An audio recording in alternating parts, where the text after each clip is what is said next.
week, it's a brand new day, and as always, politics is always for politicians, especially during the weekends. These people normally attend church services and they top up with some politics.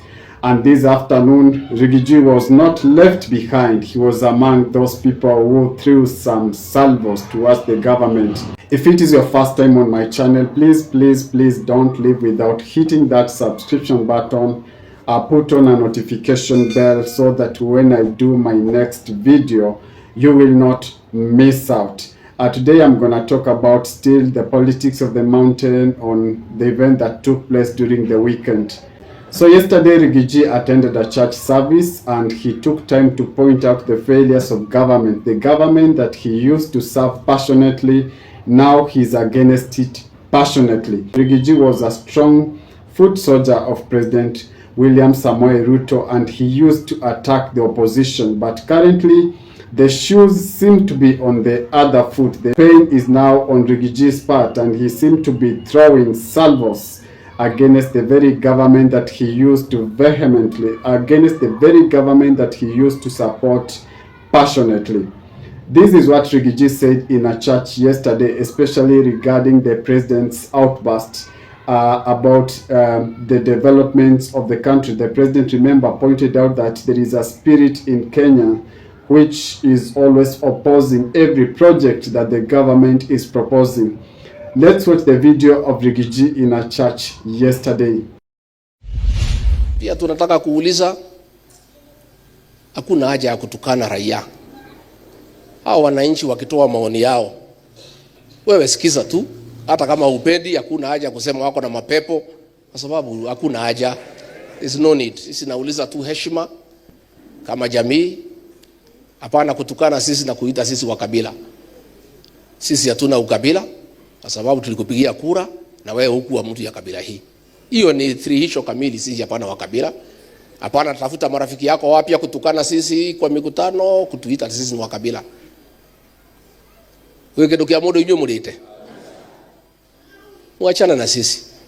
Chukueni kiti, fanyeni vile mnataka, lakini wacheni kutukana jamii. You know, if nothing else, respect this community for their kindness towards you. Just respect them. You don't have to do anything else. Just respect these people. Huko na marafiki wapya, kazi yako ni kupeleka hao mikutano, kututukana na kusomea hii jamii.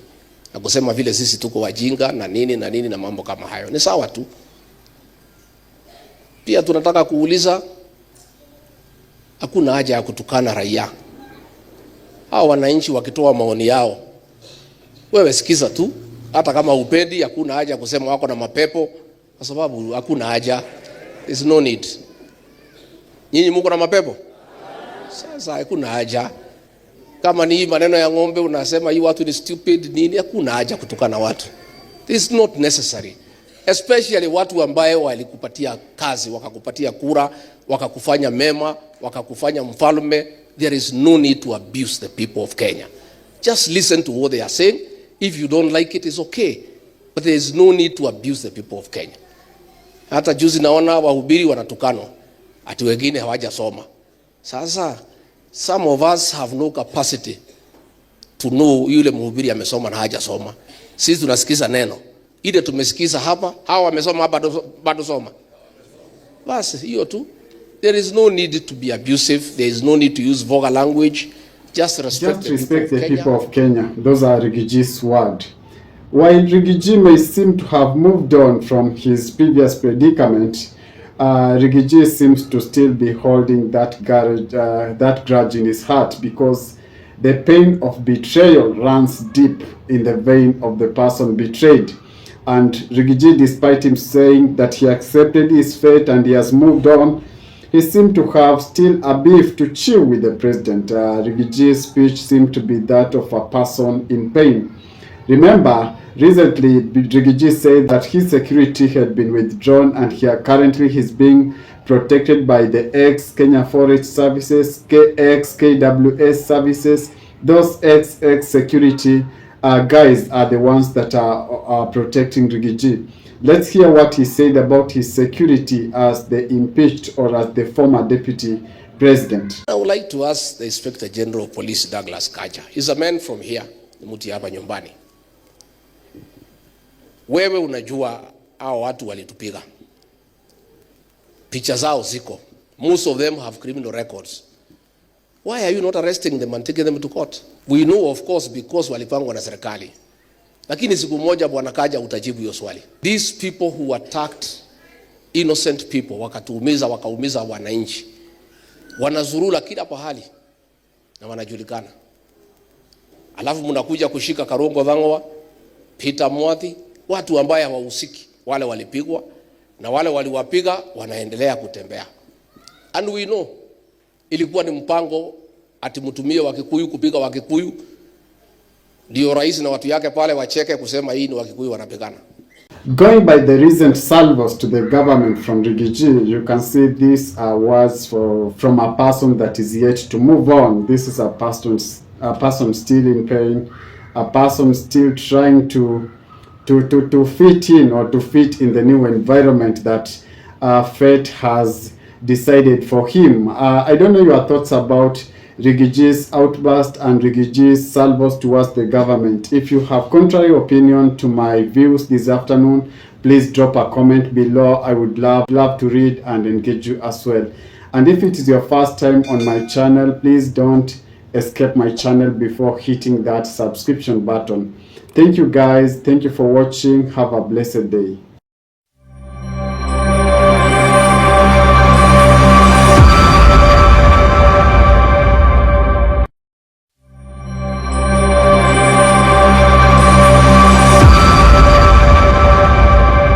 Seems the election of 2027 is going to be a do or die election because of the Gen Z movement or the Gen Z clamor for change.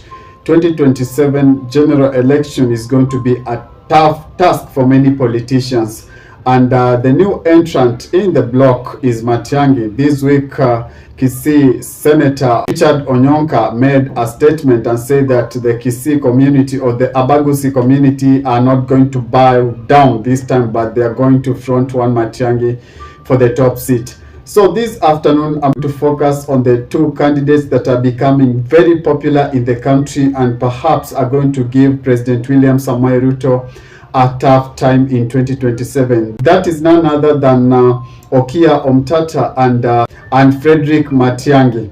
A very warm welcome guys to my channel this afternoon, and if it is your first time on my channel, please do not leave without hitting that subscription button and put on a notification bell so that when I do subsequent videos you will not miss out. So this week has been filled with a flurry of activity. Remember, President William Samoei Ruto is in Western region trying to popularize his party in the Western region, but the visit has been termed as a development visit or a development tour in Western region. And so many political analysts are reading a lot of politics in this Western region tour. Especially this comes in the wake of ANC and UDA collapsing together as one party.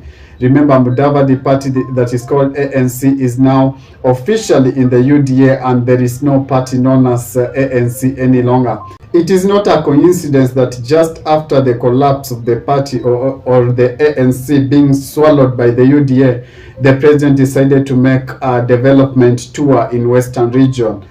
So many people or political analysts are reading a lot of politics in this event, because just few days after the party merger, the president decided that he's going to camp in the Western region close to a week now, and the president has been initiating so many development projects in that region. And what we are reading so much, or the much politics that we are reading in this tour, is the attack towards the Rigathi Gachagua. Remember, 2 times now the president has said that he initiated the removal of Rigathi Gachagua because of his incompetence, because of his tribal packaging or his tribal narrative, and because he did not know how to sell the government agenda or how to articulate the government agenda. Also, the president's confidence or the president's allies has been sharp on Rigathi, or has been shooting towards Rigathi Gachagua and saying that Rigathi Gachagua is only a tribal politician. That aside, though, because today we are not going to focus on the president and Rigathi Gachagua, but today we are going to focus on one Frederick Okongo Matiang'i as well as Okiya Omtatah. Remember, Okiya Omtatah, 2 months ago, he announced his interest in the 2027 general election, and he's formed a committee that is going to analyze his feasibility of becoming a presidential candidate in 2027. Remember, in Kenya, for you to succeed as a presidential candidate, you need deep pockets, you need the financial muscle, because to roll out a presidential campaign, you have to have deeper pockets. You have to do materials, you have to reach out to every region in the country. And Okiya Omtatah, to be honest, he lacks deep pockets, but he's riding on the goodwill of the Gen Z. The Gen Z are saying that this is the candidate that they want, because Okiya Omtatah has been in and out of the court fighting for the good of this country, welfare of this nation, including even the affordable housing. Okiya Omtatah went out and went to the court to request a court's say on that matter. Okiya Omtatah has also been an activist that fights for the common good of this country, and the Gen Z said he is the only candidate that has a good reputation and has no corruption cases at his back. So Okiya Omtatah is riding on the goodwill of the young people, or the youth of this country.